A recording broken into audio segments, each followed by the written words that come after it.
Influencer unboxing and get ready with me videos dominate social media and drive consumerism.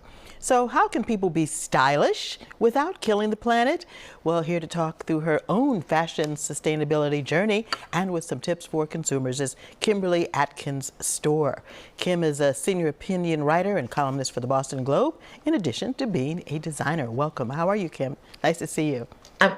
I'm wonderful. Good to see you too, Karen. Thanks for having me. So tell us briefly about your experience in fashion. How did you get into designing clothing? Yeah, so I was a reporter covering the Supreme Court here in Washington, D.C. And so I had to dress the part every day to have, professional clothing on. There were rules in the courtroom.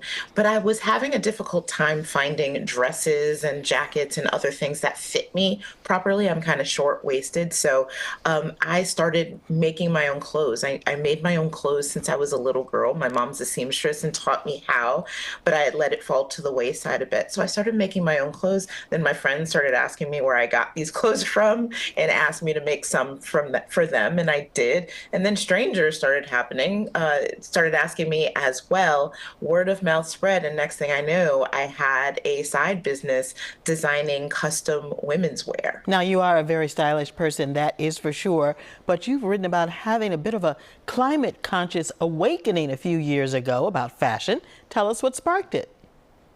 Yeah, so during the pandemic, I wound down my business because it was bespoke, dealing with a lot of people. And I sort of took that time to think, okay, when I restart it, what do I want it to look like? And one thing that had come to my consciousness was the importance of sustainability. So I tried to research and figure out, okay, how do I have a completely zero carbon imprint business? And I found that there was no playbook for that, and that it wasn't very easy because in fashion, in the industry writ large, it just wasn't a priority.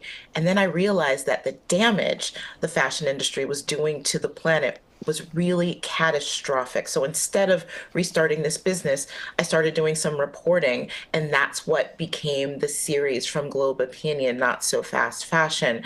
I made my own education something that could educate our audience as well. This is a very stunning statistic I'm going to share with our audience. The average consumer now buys 60% more clothing than they did 15 years ago, according to the UN Alliance for Sustainable Fashion.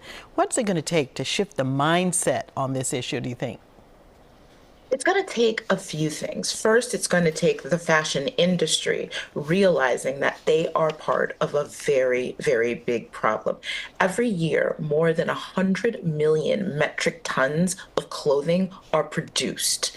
Brand new things. This is despite the fact that right now on the planet, there are enough textiles to clothe every human being for generations, for anywhere between 60 and 100 years. Wow. Already in existence. So we have to get out of this mindset of new is better and fast fashion is the way. But we also have to teach consumers that the way that my parents and their parents used to clothe themselves, having clothes that were well made and lasted them a long time, is very different from the what's the next trend consumerism that has really proliferated. So teaching people to buy less and buy better are really, really important factors. Now, many people donate clothing items to charities or drop them in bins thinking that they're going to be recycled. But explain what really happens. Where does a lot of this clothing really end up? Yeah, I used to do this too. I used to think, okay, well, I don't want to throw away clothing and have them end up in a landfill, but I'll donate them and they'll go to a new home. The truth is, only a fraction of the clothing that we donate to secondhand stores or charities actually gets repurchased or reused as it is. A good deal of it ends up in landfills here in the United States, but the vast majority is bundled up and shipped overseas to places in the global south, like nations in Africa and South Asia. And A fraction of those are sold as clothing, but the vast majority ends up as waste. And not all of those countries have landfills the way that we do. So it ends up being washed up on shores, clogging waterways. And remember, this is a lot of fast fashion that is full of polyester and synthetic fibers that are really oil-based plastics. And they end up on our ocean floors, polluting soil. We're almost out of time.